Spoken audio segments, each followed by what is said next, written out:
Hello, everyone. So, I just wanted to do a very quick topical video and discussion about what's currently happening in New Zealand. Now, you may have seen these images coming up on your feed of this New Zealand Maori MP ripping up a piece of paper, and the whole of the Indigenous community who were in the room at the time breaking out into the haka, which is a traditional dance that is done by the Maori. Now, this is Hana Rahiti Maipi Clark. And what happened was the parliament was suspended after Maori members staged a haka to disrupt the vote of a contentious bill to reinterpret a 184-year-old treaty between the British and the Indigenous Maori.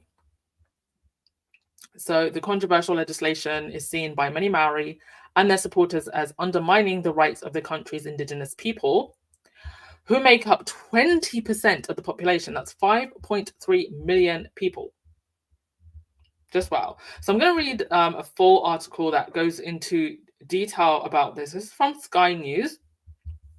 Now, there have been protests in response to this. Over 42,000 marched on New Zealand's parliament in support of Maori rights. The protest took place in opposition to a proposed law that could rewrite the country's founding treaty. Tens of thousands of people have marched on New Zealand's parliament in a protest. The huge crowds took to the streets of Wellington in opposition to a law that could reshape the country's founding treaty between the Indigenous Maori people and the British Crown. The march was described as likely the country's largest ever protest in support of Maori rights. We're fighting for our children, for our grandchildren, so they can have what we haven't been able to have, Chanel Bob said as she waited for the march to begin. It's different to when I was a child. We're stronger now. Our children are stronger now. They know who they are. They are proud of who they are. The bill's protesters oppose is unpopular and unlikely to become law, but opposition to it has still exploded. I think with these things, you give them an inch, they take all your Indigenous land. So I think it's good that they're protesting. It's not good enough to say that the bill is unpopular and that it is unlikely to become law, because we know that rights are taken away, not always immediately. It's a slow creep. So it would change the meaning of the 1840 Treaty of Waitangi and prevent its principles from applying only to the Maori people, whose chiefs signed the document when New Zealand was colonized. Considered New Zealand's founding document, it laid out the principles guiding the relationship between the British Crown and the Maori in two versions, one in English and one in Maori. The document gave Maori the rights and privileges as British citizens, but the English and Maori versions differed in the degree to which the chiefs ceded power over affairs, lands, and autonomy. Over time, the colonial rulers breached both versions, with Maori language and culture dwindling, the country's Indigenous people often barred from participating and practicing it, and tribal land was confiscated. So what is this controversial bill? The bill has been drawn up by the Libertarian ACT New Zealand Party, a junior partner in the ruling centre-right coalition government. It seeks to enshrine a narrower interpretation of the treaty, which it says discriminates against non-Indigenous citizens. Critics say it is motivated by a desire to reverse decades of policies that aimed to empower Maori people, who make up around 20% of the New Zealand population. In recent years, interpretations of clauses in the treaty have frequently guided legislation and policy, with rulings by the courts and a separate Maori tribunal resulting in growing Maori rights and privileges in the decades since independence in 1947. The bill's author, Libertarian politician David Seymour, says that process of redress following the earlier decades of breaches of the treaty has created special treatment for the Maori, which he opposes. Does he now? We're going for a walk, one organizer said. from a stage as crowds gathered at the opposite end of New Zealand's capital at the beginning of the protest. Some people taking part had travelled the length of the country over the past 9 days. Diverse groups waited with Maori sovereignty flags at bus stops, which would have usually been occupied by morning commuters. Youngsters were among those taking part at some schools, and they wouldn't register students as absent if they attended. Fantastic.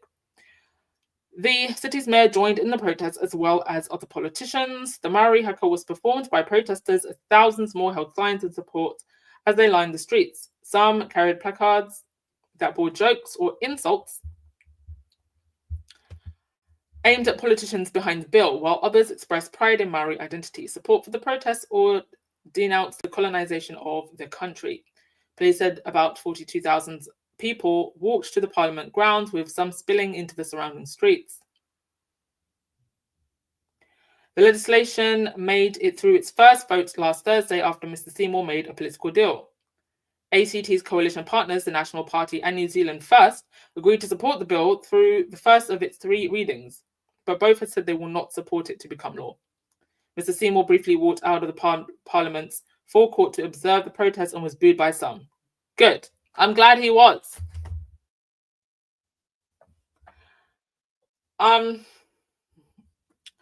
William better never step foot in New Zealand.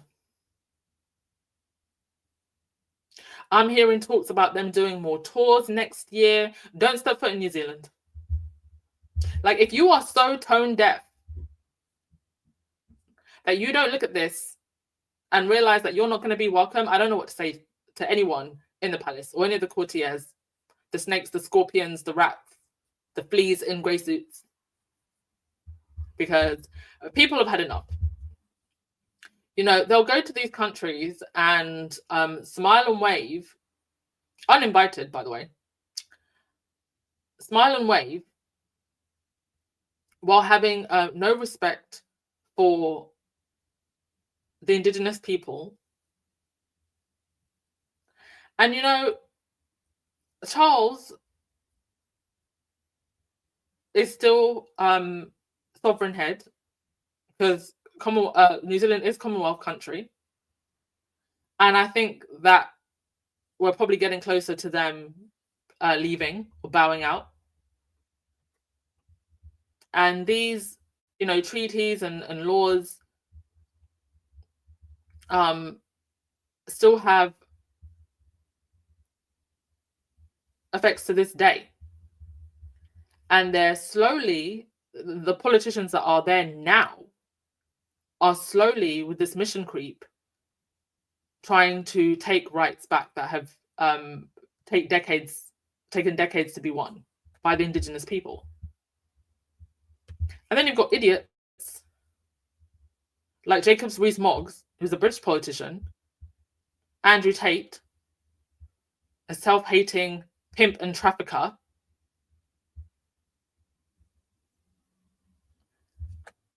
I'm not going to repeat what he said on Twitter, because he's got nothing better to do than wait for jail, because that's where he's going. He's going to jail, and we will celebrate the day he goes to jail.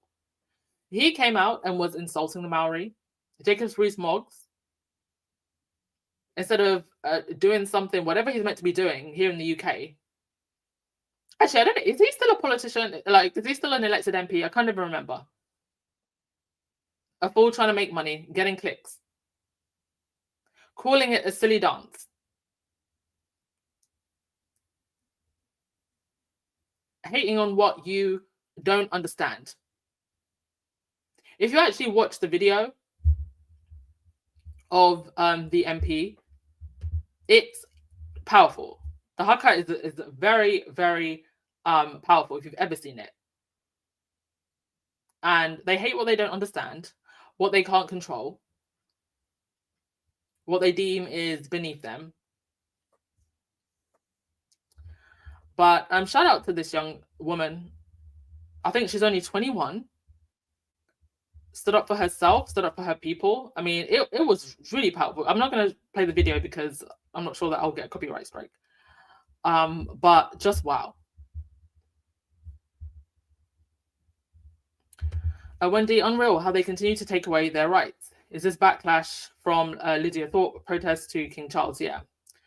I mean, Lydia, obviously that was, Australia, but similar struggle. I think both the Maori and the Indigenous people in Australia, same battle. Same powers that be.